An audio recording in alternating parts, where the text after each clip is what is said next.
Welcome to the Assurance Show. This podcast is for internal auditors and performance auditors. We discuss risk and data-focused ideas that are relevant to assurance professionals. Your hosts are Connor McGarity and Yusuf Mullah. Today we're going to talk about how we can maximize the benefits of the use of data within audit. We previously spoke about principles that apply to governing the use of data within audit. The first of those was security and open access. The second was quality. It is important that we govern our use of data within audit in a different way because of the type of data that we get, how we bring that data together, what it means if we lose that data, and because we're not the creators of data and because we largely are consumers and users of data in a very specific function, either within internal audit or performance audit, why that's important. This third principle, which is about maximizing benefits, it's laid out as one of the three key principles, primarily because in earlier episodes, we spoke about 5 core challenges that we face in using data for audits. This principle, maximization of benefits, helps in addressing those core challenges. To refresh our memory about some of the core challenges we face in using data for assurance, first one being access to the data, second one being low value, where the analysis doesn't yield any new insights. Superficiality, the results aren't deep enough. Fourth one was timing. The results of our analysis are not available in time. And lastly, false positives. False positives is something that you need to do something else with. There's a very specific set of potential resolutions to that or solutions for that. The first 4 that you spoke about there, so access to data, low value, superficiality, timing and reporting, those are what we're going to be focusing on through this principle today. Let's kick off. What's the first thing we need to understand? This principle has 3 sub-principles. The first one being sharing lessons amongst the team. The second one being identifying other risks and opportunities. And the third being continuous improvement. Let's start with the first benefit, sharing lessons among the team. This is about capturing and communicating information that would be useful to other members of your team. Examples of that would be where you have a brand new understanding of a business process and you are able to get that sort of understanding by using data. Another example of that is where you have data quality issues and you've identified workarounds for those data quality issues. So these are the sorts of things where your use of data can enable a better understanding and can enable the sort of information that the broader team would need to have, or that would be useful to the broader team, either for similar audits or for a broad range of audits later on. Quite often when we use data for an audit, that data can be reused on another audit. If we capture the information about what we've found in using that data, that could be useful for later audits. This sub-principle, sharing lessons amongst the team, how it addresses the access to data issue is that you can enable reuse. So if you've already got data for a particular audit, you may be able to capture those lessons and capture the information about the data for reuse. In terms of low value, we don't duplicate what we've done before. In terms of superficiality, because we've already started using data, we can start deeper the next time. And in terms of timing and reporting, we can accelerate because we now have an understanding of new things that we can share amongst the team. Sharing lessons helps reduce our effort in future audits, and where we have that better understanding, we've done a few things with the data that we have. It makes sense to capture that and either document it or at least have a discussion with the broader team about what it is that we found. Documenting would be ideal, and we're not talking about going into documentation for documentation's sake, but important things that we have, and this can help maximize the benefits of our use of data. From the performance audit perspective, there's certainly a lot of opportunity and room for improvement in how observations about the use of data get shared, an area that there needs to be a lot of improvement in. What are some of the practical ways in which that transfer of knowledge about a particular data set to the broader team can take place? This largely does depend on the size of the team and how well the team works together overall. You want to document some key things, make sure that you're clear about the data that you're getting and what you've learned that's new about a particular process or a function or agency in the case of a performance audit. When you're looking at broader audit plans, annual plans or strategic plans, then it's important to think about what you've done before and contribute information about what you've done before that you think could be relevant for future audits. So this is an ongoing, and we'll talk about continuous improvement in a sec, but this is an ongoing improvement opportunity, but it's not always that easy to make this concrete and say this is a particular step that you can do to ensure that this continues to happen in future. This is about collaboration amongst the team. This is about thinking about other audits and not just the audit that you're on. And this is about the team getting together and actually talking about the audit plan. I know we've worked with a few functions, both internal audit and performance audit, where they do this really well, where the whole annual plan is something that the whole team will talk about as a collective. And the benefit in that is even if you have a function where different teams are responsible for different subject matter, if you're in a financial services institution, that might be somebody involved in insurance, somebody involved in banks, somebody involved in wealth management, somebody involved in corporate matters. In performance audit, that might be somebody looking after the health sector, somebody else looking after justice, somebody else looking after education, somebody else looking after transport. The benefit of having the team come together and think about the whole plan overall, and then also for individual audits, when you're brainstorming individual audits, bringing people in from other audits that are either ongoing or that have happened before, so that that sharing can happen. You can either have the discussion ad hoc, which happens quite often, or ask people to think about the things that they think can contribute to either the annual plan or to those individual audits if you're having an individual audit discussion. Beyond that, many audit teams keep records of the data that they've collected. So they'll say, we've collected this sort of data from this entity, this sort of data from this entity. That metadata is important because that's almost like a running sheet of what it is that we've collected and what we've used it for. If you can then append to that information on what it is that you did with that data. So you would do things like reconcile the data, you would do a whole bunch of data quality checks, you would do a whole bunch of data cleansing activities. You may have identified some insights from the data that would be relevant for other audits. And if you can capture that in your running sheet of data and the data that you've collected, then that's something that you can use going forward. You've touched there upon a very important concept, and that's every auditor contributing to something bigger than a particular audit that they're trying to execute, bringing their knowledge to bear about the data they have used to inform and guide the broader planning of the team. Even if you think about just your next audit and what it is that you're doing on your current audit to help with that, or what it is you're doing on an audit that started earlier and relevant to an audit that started later, those are the sorts of things you would do as a more junior person. As you become more senior, you then want to think a bit more broadly. And if you are the head of that function, so if you're head of internal audit or the head of performance audit, you naturally need to have that broader perspective around what's going on within the different teams and how we can bring information from one team to the other. Sharing lessons among the team, that's the first. The second one is identifying other risks and opportunities. So we've touched on some of this, but just to be a bit more specific, this is where when we're using data for an audit, we identify a whole range of risks, a whole range of opportunities. Sometimes those are directly relevant to the audit that we're doing. Sometimes they aren't. They may not make it into our report, or they may not be directly relevant to the particular subject matter that we're looking at. But where we identify such adjacent risks and opportunities, we want to capture those so that they can be followed up, reported on, and or used for planning future audits, or where we have a planned future audit for information flow into that future audit.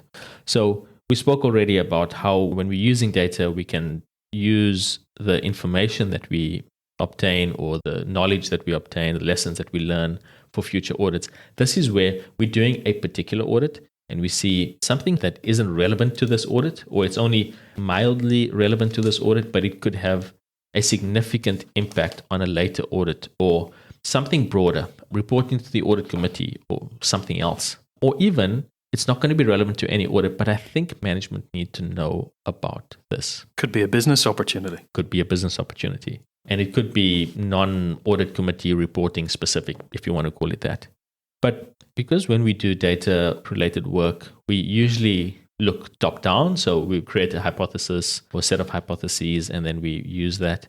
We then also do some bottom-up analysis. So we'll look at the overall quality of the data, etc. Quite often as auditors, particularly if we are curious auditors and not following standard sets of routines, if we really are focusing on trying to understand what's in front of us and get a good understanding of it and take the time to do that. We do find these opportunities, particularly when you're using data. It's very easy to find these sorts of opportunities, capturing that information and then sharing that with the right team or within audit, or the right team within the entity that we're auditing or the function that we're auditing if we internal audit. That's where we can help maximize some of the benefits. And we hear this a lot. We hear that data can be used to drive value. Auditors should use data to drive value.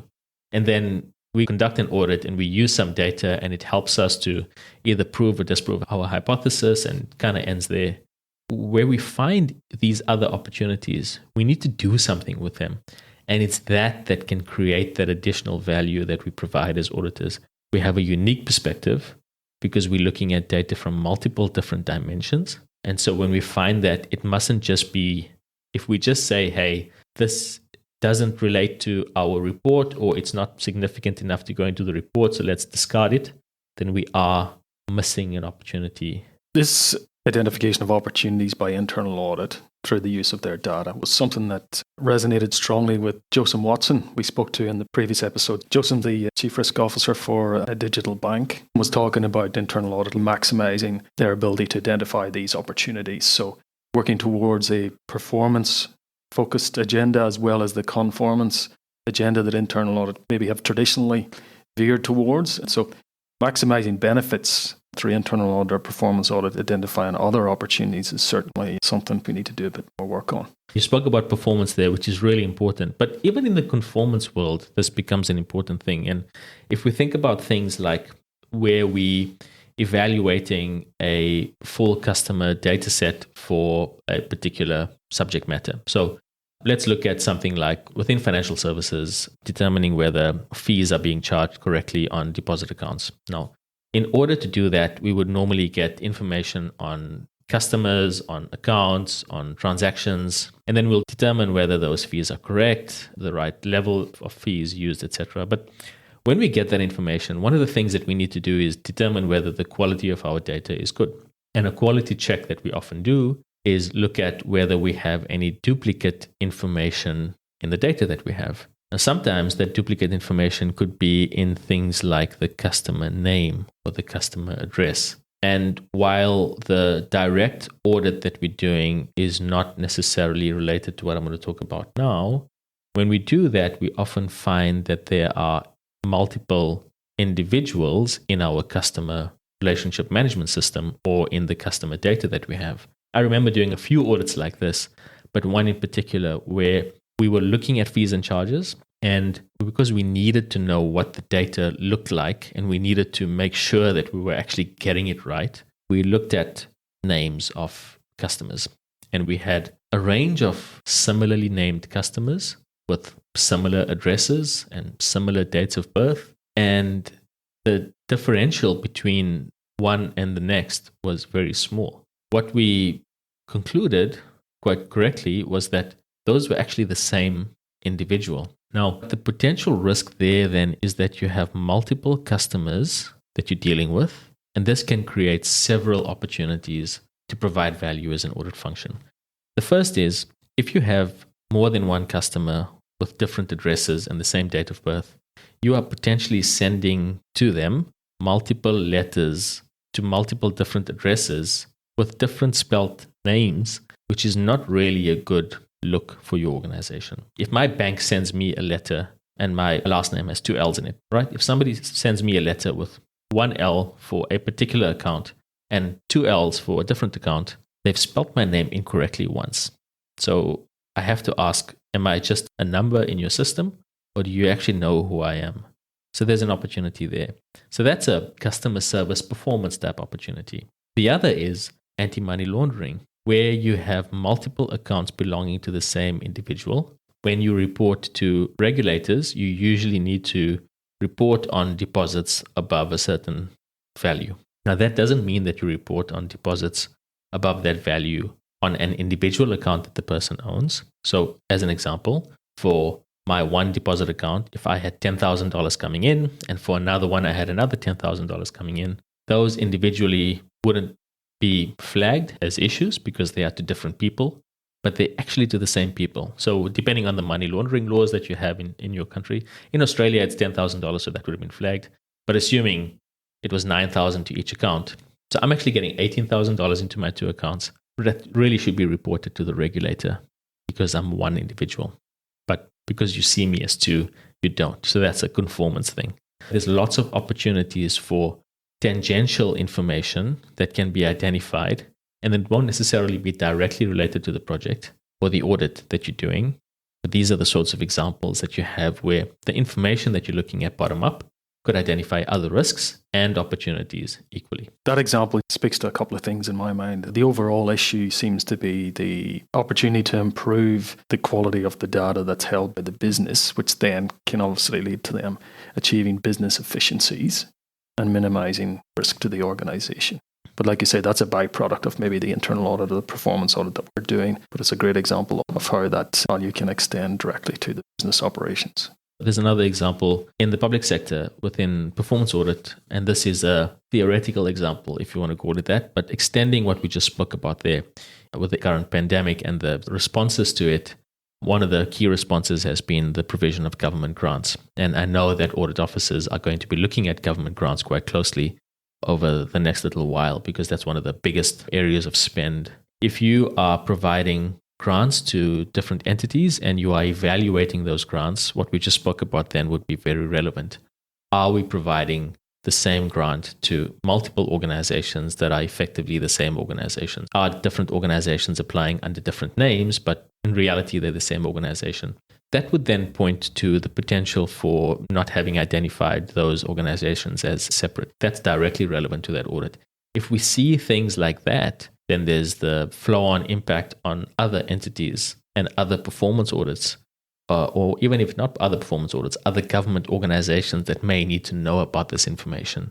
And it would then be our duty to provide that sort of information with the right protocols in place, etc., because government can become quite tricky in terms of how that data is shared. But that's our obligation. We have to make sure that we use what we find to identify those other opportunities and then provide the relevant information to the relevant parties. That was the second sub-principle, and specifically there, how we can identify other risks and opportunities and share these. Thirdly, and this is a very important issue, and that's the continuous improvement. We use data and we use the results of our data to improve the results of future audits and our audit plan overall and providing greater value to the organization. Importantly, though, why this is called out as a separate item is that this is about improving auditor capability. So the first one was sharing lessons among the team so that the team can look at other items more broadly or look at whether they can use the data that's been identified more broadly for future audits, etc. The second one was where we've identified specific risks and specific opportunities on an audit. This one is along the same lines, but this is with a focus on improving auditor capability. So a bit softer. What can we do with the process that we've undertaken, the data that we've used to improve the capabilities of individuals within our team? Now, if you think about the core issues that we have in using data for audit, one of the main problems that we have is the ability to use data for audits, not the ability to pick up a tool and run some analytics, if you want to call it that. But this is about the mindset that auditors have. Thinking about data, thinking about how you can use data, exploring the opportunities to use data, and then actually doing it. Now, in terms of continuous improvement, then, there's two things that we can do to maximize the benefits of any data that we use. The first is when we share those lessons amongst the team, it's not just about what we found, but it's about how we went about determining what we were going to do and then the specific things we did when we got there. So that continuous improvement then means we can reuse data that's been used before. We can link from one to the other. We can identify gaps in our capability and figure out how we can plug those gaps. But importantly, the two key gaps that we want to plug are capability in terms of identifying what to do with data, so the data mindset, thinking about data, and then secondly, actually using that data. And this means that we want to level up. We want to improve the skills of our team so that our future work becomes easier and provides more value. The key issue here is in trying to elevate people's data mindset or identify gaps in capability that we need to address as a team. Should there be a particular person, maybe a senior person within the team that has responsibility for practically identifying those capability gaps? How do we go about identifying them? Yeah, look, that's a difficult one. I think the easiest way to identify a capability gap like this is to look at who isn't using data or who isn't obtaining value from the use of data. Because if you do it properly, you will inevitably produce value in the work that you do. If you look at outcomes, so outcomes from audits that maybe senior managers or managers are executing on, if they are not producing or not increasing the level of value they produce over time, then there's potential for them either not identifying the right data to use or not using that data properly. So that may be a way to determine where that capability gap is. Is data-focused value being produced by the team? And then in the reporting of the work that they do you see the data coming through as a strong element that helps to contextualize, etc., the reports that are being produced? If you don't see that, then one of two things are happening. Either the mindset doesn't exist, and mindset is something that you would potentially see largely in various discussions that you have amongst the team, in those continuous improvement sessions that you would hold, in those audit brainstorming workshops. As a leader, you would automatically, or you should automatically, be picking up on mindset. If you don't have a data mindset yourself as a leader, then we're probably talking about a very different discussion here, because that's going to be very difficult to fix. But if you do see that, so if you do see that the individual is, or set of individuals are very keen on the use of data, and you can see that they obviously have the right mindset in terms of how to identify the use of data, then that could then point to an execution problem. And the execution could be either in the way in which the data is being used, or data is being accessed, or data is being reported. For the data mindset to be embedded requires consistent and regular messaging from audit leaders so that people feel safe and feel supported in being able to use data in their work. Secondly, being able to use it in the right way to obtain the most value. That comes back to some practical questions for audit leaders. Are all my people using data in their work? If not, why not? What can we do to help you get more value from how you use data? So being cognizant or aware of asking those questions. Yep, absolutely. We covered off 3 points there. The first one was making sure you share lessons among the team. The second one was identifying other risks and opportunities. And thirdly, continuous improvement. And if you don't have a data mindset, you need to ask yourself, are you going to get left behind? Yep, definitely will get left behind. Cool. Thanks, Yusuf. Thanks, Connor. If you enjoyed this podcast, please share with a friend and rate us in your podcast app. For immediate notification of new episodes, you can subscribe at assuranceshow.com. The link is in the show notes.